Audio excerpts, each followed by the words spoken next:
Good morning. I'm Jen Izzo. I am honored to serve as a member of your governing board here at First Parish. We are a welcoming Unitarian Universalist congregation that seeks ways to deepen spiritually, build community, and make a positive difference in the world. We welcome all who are gathered in our beautiful historic sanctuary and everyone joining by Zoom from the comfort of home. We welcome you with all the identities you carry, with all of the beliefs you hold and don't hold, with all of your questions and all of your doubts. We welcome you with all of the gifts that you bear, with all of the burdens you shoulder, with all of your joy and all of your heartache. Welcome to this house of worship, where love is at the center of all we strive to do and all we aspire to be. If you are new or visiting for the first time, please know that ushers are stationed at the rear of the sanctuary, ready to assist you. Restrooms are located on the first floor and are accessible by the stairs at either end of the sanctuary and by the elevator out the door to my right. The parlor downstairs serves as our wiggle room, where young ones can play accompanied by their adult caregivers while the service streams on a large screen. Zoom participants are invited to stay online after the service for a time of conversation and fellowship. All gathered in the sanctuary are invited to stay for coffee hour in the parish hall downstairs immediately following the service. For those who prefer a quiet space to reflect on the themes of the service, you are invited to our worship sharing circle on Zoom and in the Brooks Room immediately following the service. First Parish is a lively congregation with many ways to get connected. Please check out the bulletin inserted in the order of service for upcoming opportunities. Today, during coffee hour, is your last opportunity to sign up for our annual trivia night, happening next Saturday night, October 4th, in the parish hall. There's still room to sign up as a team of 6 or to join a team that isn't full yet. Please visit the trivia night table at the parish hall during coffee hour for more information and to sign up. Welcome, once again. To gather and worship is a sacred act, and your presence among us is a blessing. We are glad and grateful that you are here.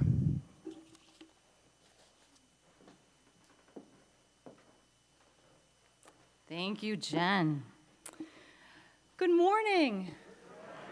For those of you who I have yet to meet, I'm the Reverend Amy Friedman. My pronouns are she, her.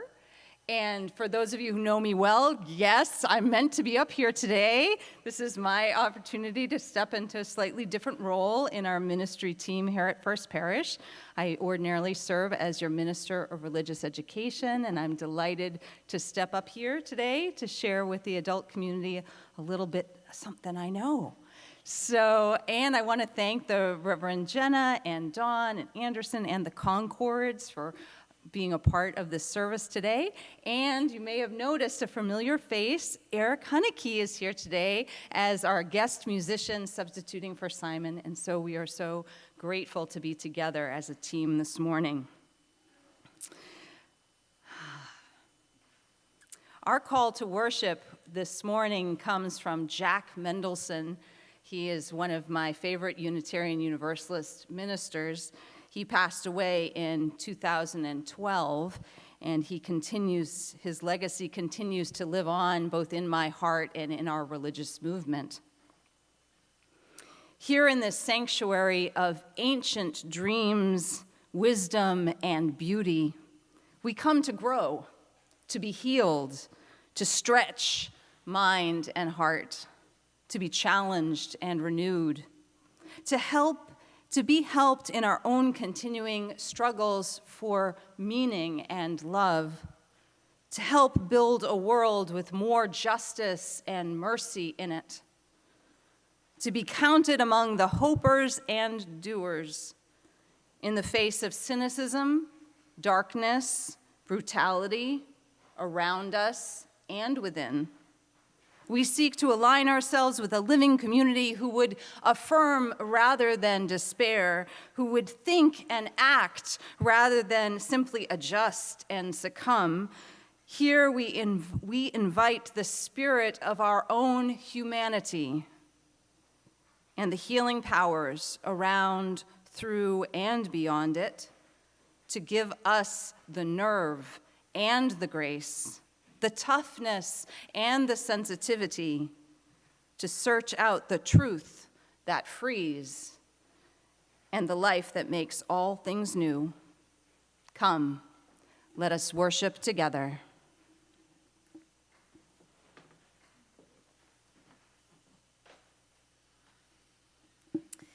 As we kindle our flaming chalice this morning, symbol of our Unitarian Universalist faith, please join me in reading our chalice lighting words.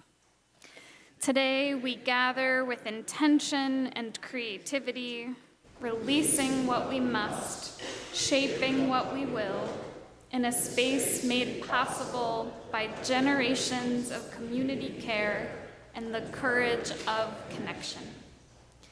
I now invite you all to please rise in body or in spirit to sing our opening hymn at number 360 in the gray hymn books, Here We Have Gathered.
Good morning, everyone.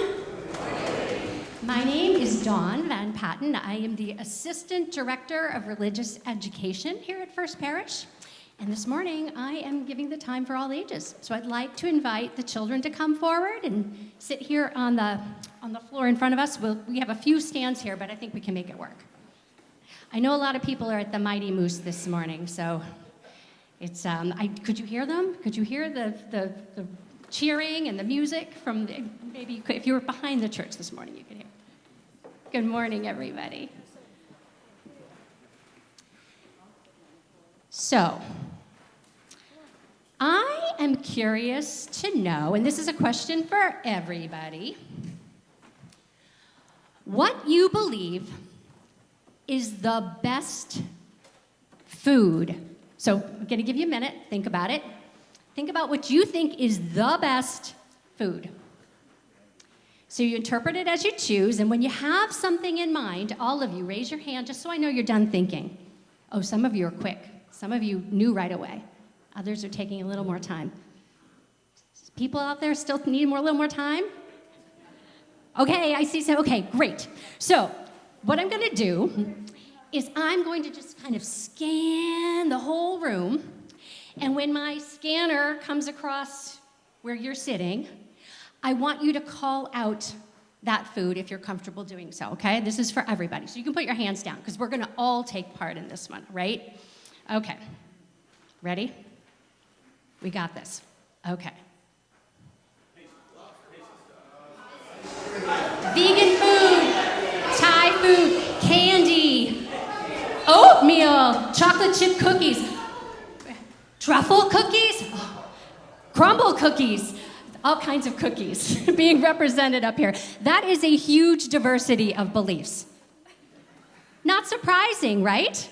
Not surprising at all. So now I'm wondering, what's one word that you would use to describe your favorite food? Okay, so maybe it's sweet, like some of those cookies, maybe crunchy, healthy, like the oatmeal, I heard the oatmeal, maybe local.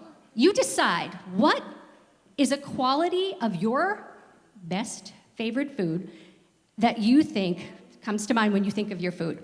And now I'm just going to ask, this time I am just going to ask a few people to share. So when you have a word that describes your best food, put your hand up and I'm going to call on you. Yeah.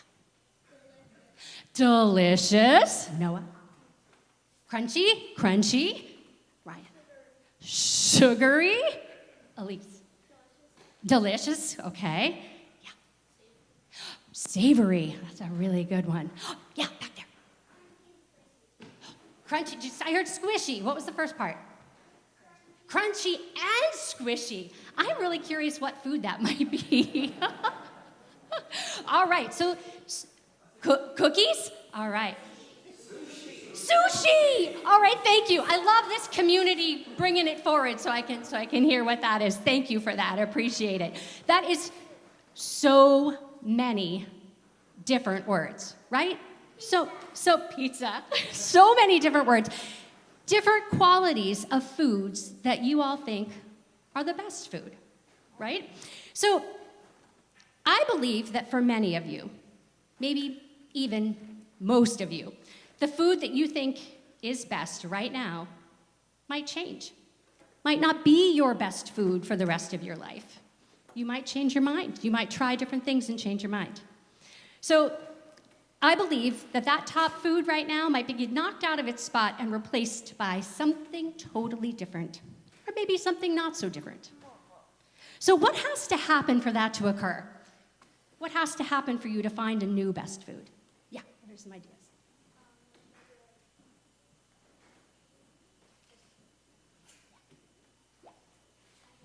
You have to try different things.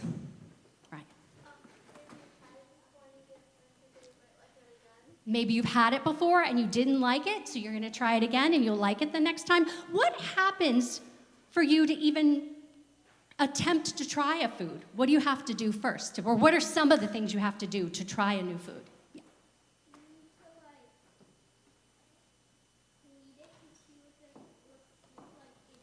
You have to see it? And what else might you have to do? Maybe smell it, decide it smells good enough to try. Right? So there are some things that you have to do. Might have to see it, smell it, taste it. Maybe a friend or family member says, try this, it's delicious. Maybe you get a recommendation from somebody, or somebody suggests it to you, right? So if you don't like something, you can always stop eating it, right? But you need to try it. You could spit it out, you could say, I'm not gonna have that anymore, but trying it gives you that idea whether or not you enjoy it, right? So we as Unitarian Universalists, we really value the freedom we have to have our own beliefs about the foods we like and to have our own beliefs about bigger things. Okay? Like why are we here? What's the meaning of our lives? What's important to me? What do I know to be right and true? Unitarian Universalists affirm the freedom to believe what we choose about these things, and we also have the responsibility to work out our beliefs with thought and care. When we're deciding what foods we like, we use our senses. We use our sense of smell, our taste, maybe our sense of sight. And when we're determining what we believe, we use our hearts and our minds. And thank goodness, we don't have to do this by ourselves. We're fortunate enough to have one another to help us try out new beliefs. We can offer each other tastes of things, just like a potluck where we bring our favorite foods and share them with our friends. We can bring our treasured beliefs. We can share them with one another here in our congregation. You can if you're participating in the potluck, put a few things on your plate. You can start with the things that you're like, oh, I know I like this. This is delicious. And then you can add some things and try some new things. Sometimes those delicious new tastes, things that you've tried, become your favorites. Sometimes. So, as we go forth, I encourage you all to share with one another what you believe is the best food, and even more important, maybe share with one another some of the things that you know to be important and true. All right. So little RE this morning, our nursery preschool program is meeting downstairs in the Milldam space. K through 5, we're going up to the Emerson room. That's me and Lori. And then Peter Bowden and Nick Miller. They're taking 6th, 7th, and 8th grade to the Ripley and Greeley rooms.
To start off our time of prayer and contemplation this morning, will you take a couple deep breaths with me?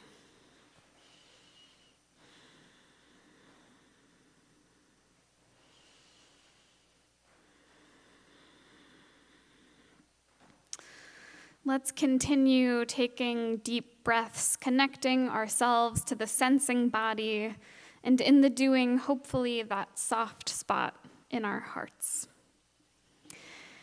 As a community of faith and spirit, we rejoice in each other's joys and we bear witness to each other's sorrows. This morning, we hold in our hearts Alan Whitney, who has entered hospice care at the Gardens at Newbury Court.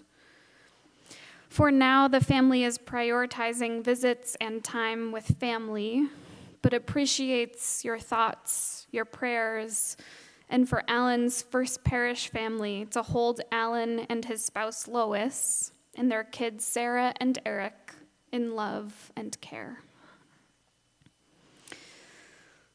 We also hold in our hearts Bob Andrews and Bernie Jenkins, who both tested positive for COVID last week and are still recovering at home.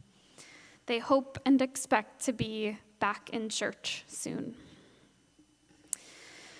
And we also join with Lillian Anderson in relief and gratitude. Lillian lifts up her gratitude to this First Parish community for all of your well wishes and support over the last few weeks. Lillian is now home recovering and welcomes cards, texts, and visits, but in that case, best to call first. And now, staying connected to breath, sensing into that soft spot in our hearts, will you please join me in prayer and meditation? Spirit of life, great mystery holding us all, grant us community, grant us clarity, and grant us courage.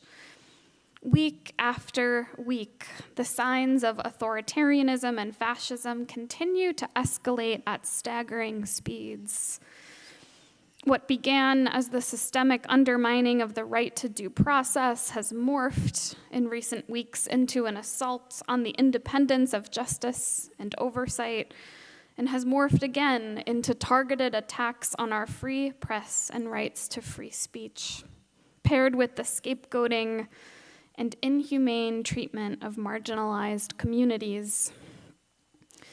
In the past 2 weeks alone, approximately 1,200 immigrants, according to some sources, who had been detained in the ICE detention center in the Florida Everglades have gone missing from ICE's online database, with their families unable to locate them.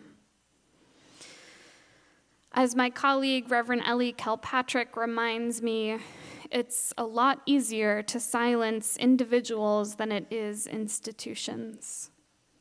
So, Spirit of Life, as a progressive people of faith, help us find each other in this moment. Grant us clarity of mind and conscience. Grant us the courage to rise up in the face of fear and do our part in resisting fascism and protecting the inherent worth and dignity of all people and the sanctity of our democracy. Against the backdrop of chaos and turmoil, political violence is more likely. We mourn with heavy hearts with the community in Dallas, Texas, the latest city impacted by political gun violence. Spirit of Life, help us hold fast to our UU values, especially in times like these. Help us fill our own cups with the love and care we feel here, and then help us shine this light of love out into the community, the Commonwealth, the nation, as we live into Cornel West's famous promise that justice is what love looks like in public. And now, as you feel moved, you're invited to type into the chat box if you're watching online, or share aloud quietly from the pews if you're here in the sanctuary. your own joy, sorrow, or prayer that you are holding today, or the name of someone or some place close to your heart this week. Globe, Arizona.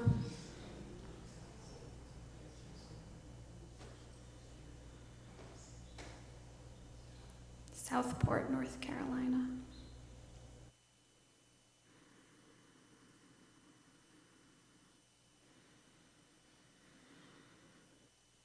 Let us hold a moment of loving silence for all that has been shared and for those prayers that still remain in the quiet corners of our hearts.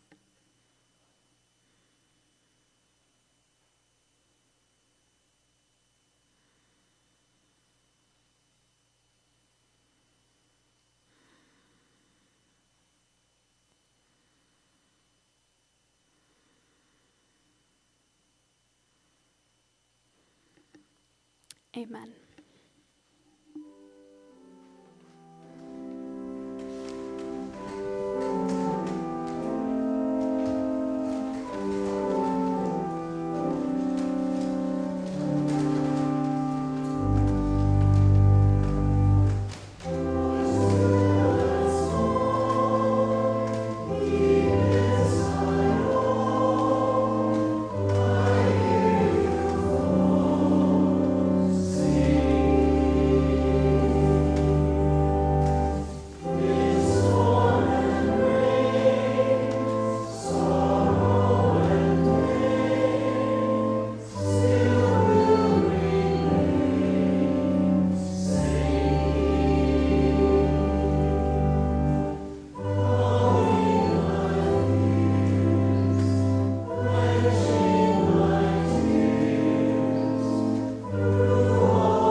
In our Unitarian Universalist faith tradition, generosity is a spiritual practice.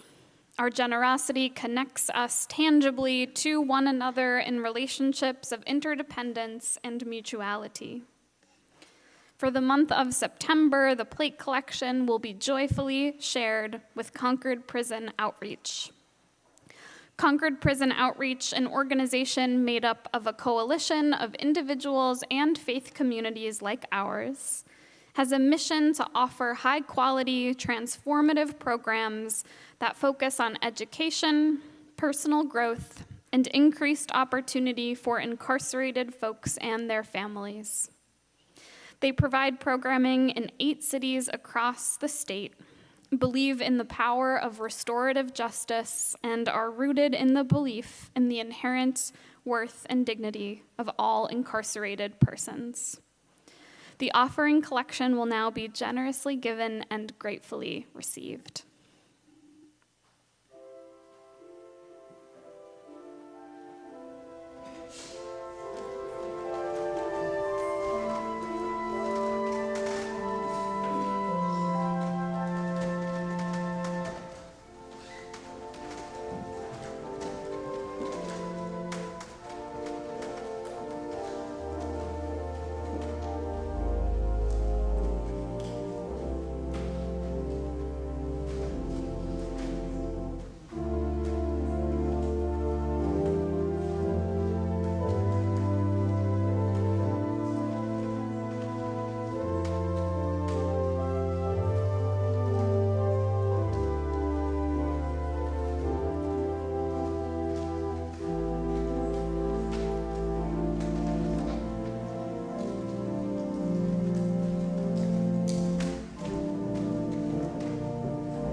One of the things that I love about my vocation is the variety. Last week at this time, I was up with the kindergarten through 5th grade group. We've been exploring this monthly theme, which is building belonging.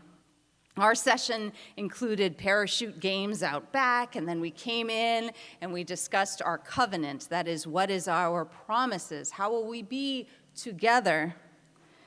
Because we come to First Parish to explore, learn, and grow. We also come to have fun. What do we need to learn and have fun together? Of course, this is also the beginning of the year, so we're taking time to get to know one another's names, and we're asking icebreaker questions. And one question that sprung out of the group, we're sitting in a circle on the floor in the Emerson room. The question that sprung up was, which do you like better, school pizza or Munchkins? And in case you're wondering, many more hands went up for Munchkins, and for those of you who don't know what that is, those are these yummy donut holes.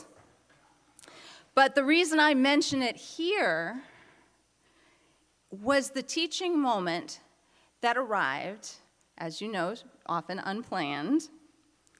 One child piped up, "I don't eat pizza or Munchkins. I'm vegan."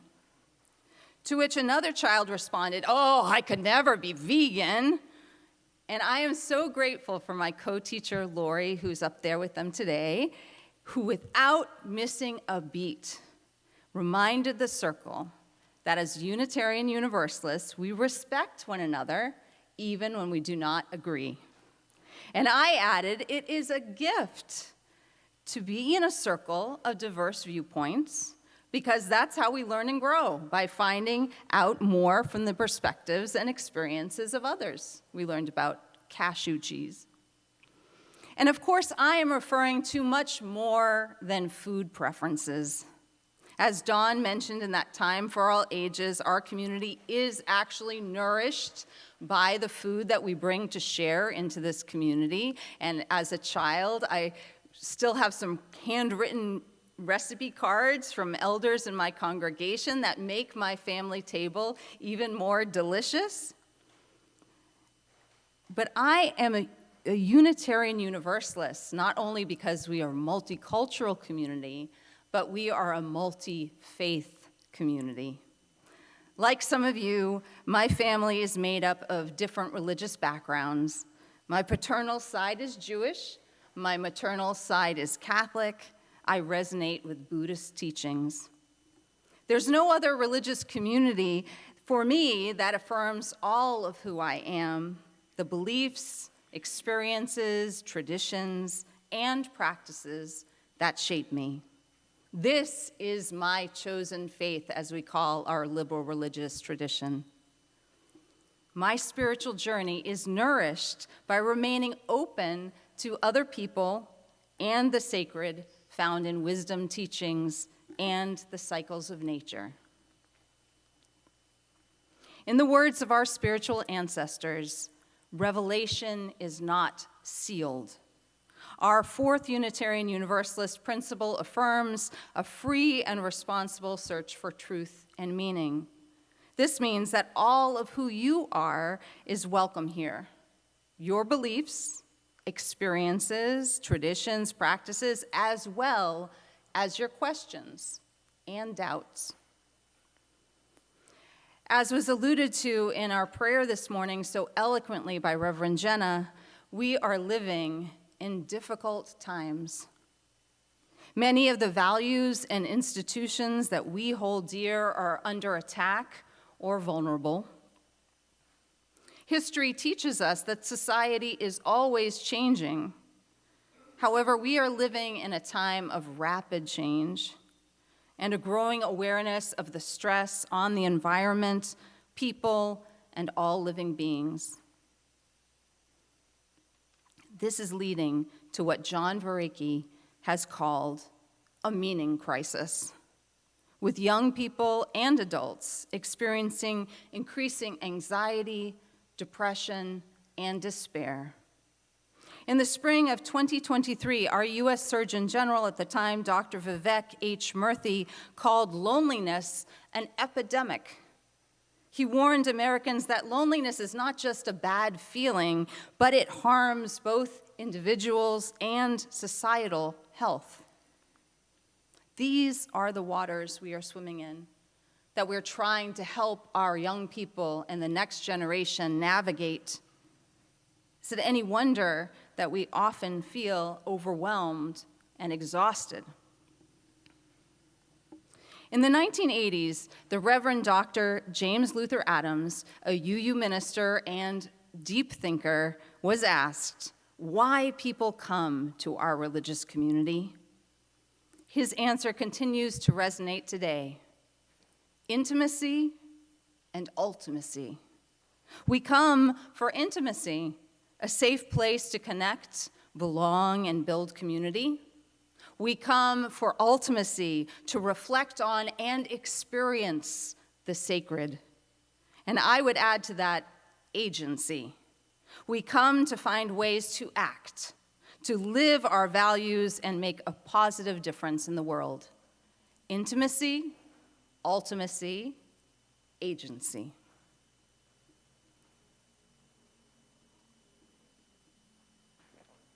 In a society that for many people has resulted in an increasing sense of isolation, it is essential to nurture community, to foster meaningful conversations, and to work together to make the world a better place. I know that many of you have experienced this kind of community, both here at First Parish and in the wider world.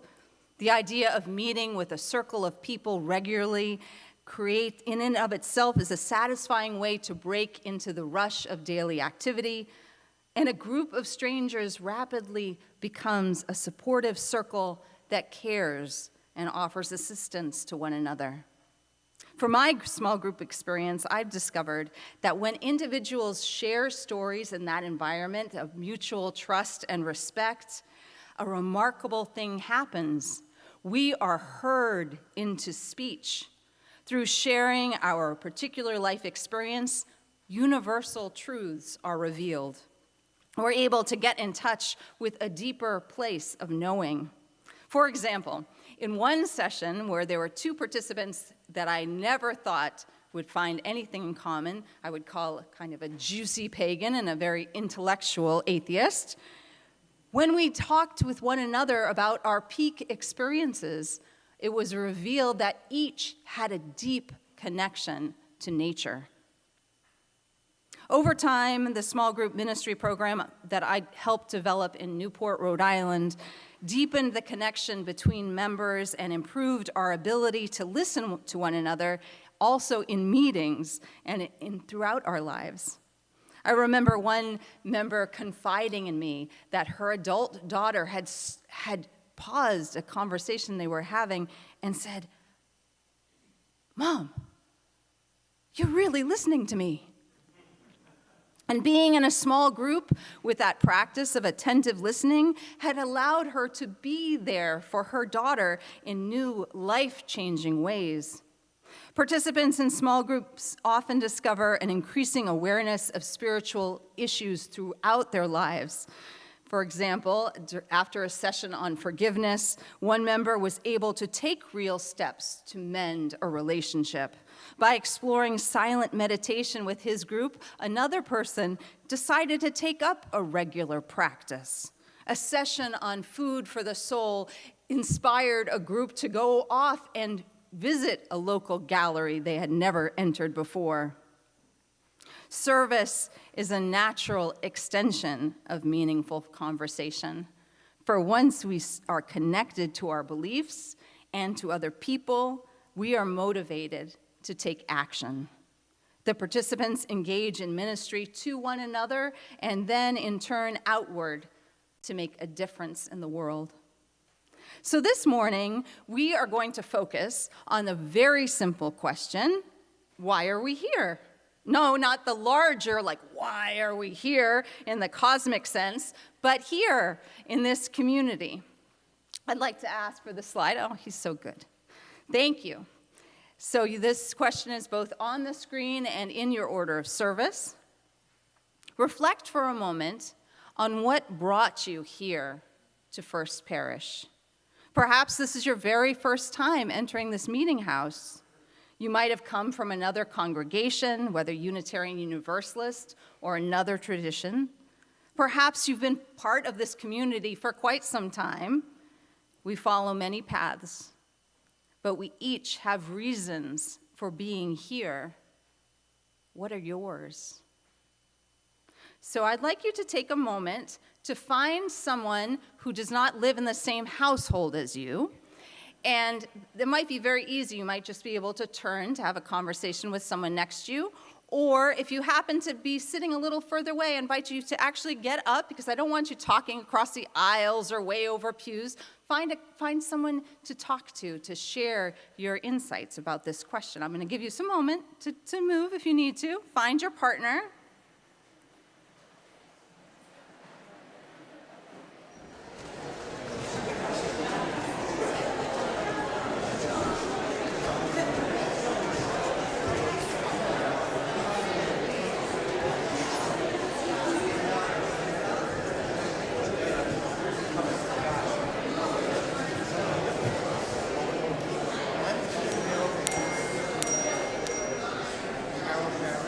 I'm so glad that you found someone to talk to. Just take a moment of silence for a moment to just look around, make sure everyone who wants to talk to someone has someone. Quiet, please. See what happens when you get people talking?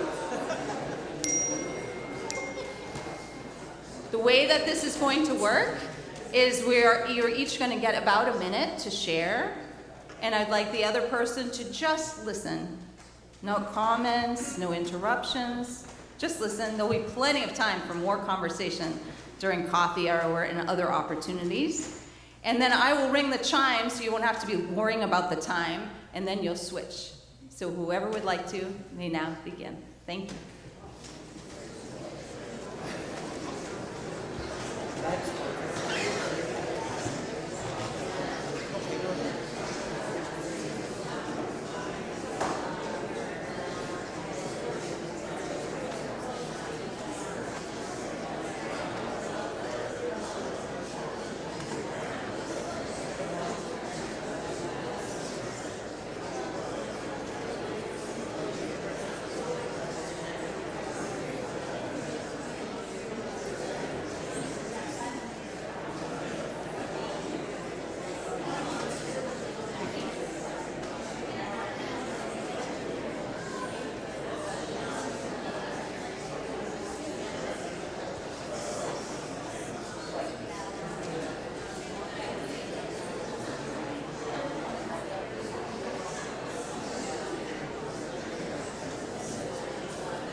Aren't we lucky to have the opportunity to be in conversation with one another?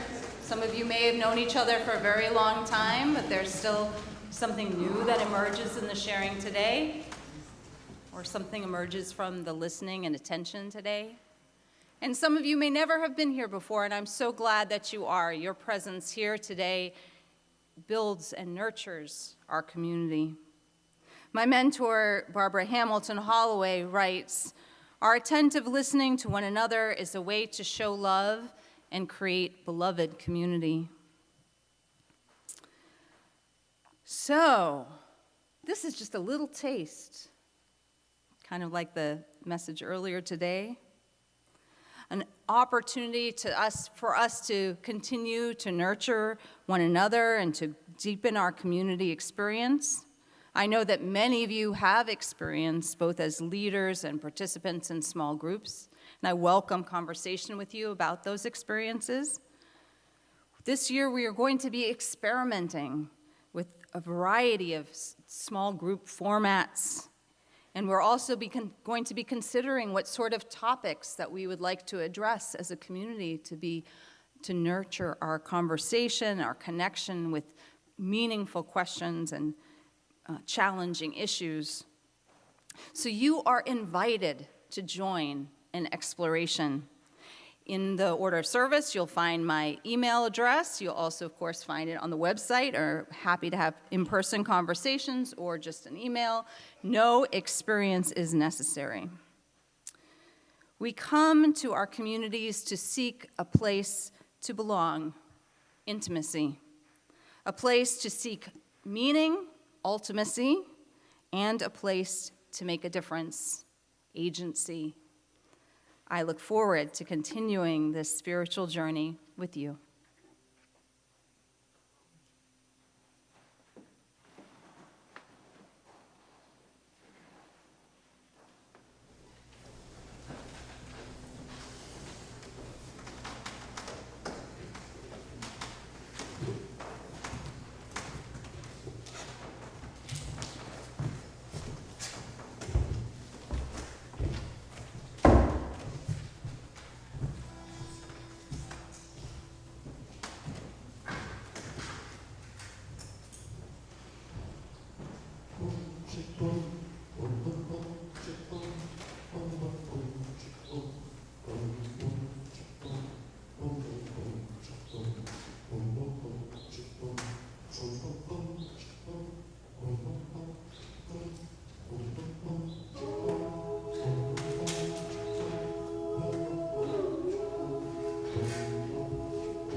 As our service comes to a close, may our minds be open to new insights. May our arms open to greet one another, and may our hearts open to the blessings that surround us.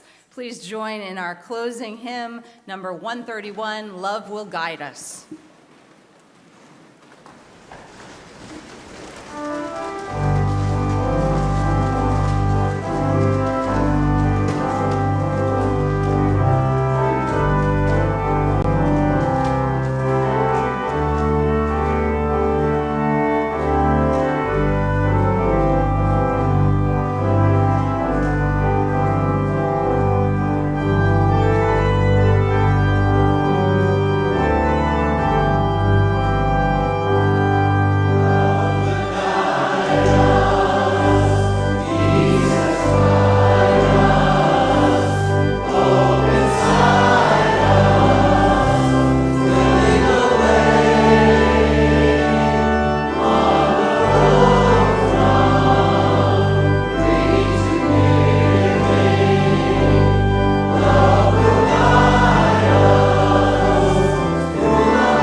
Parish benediction.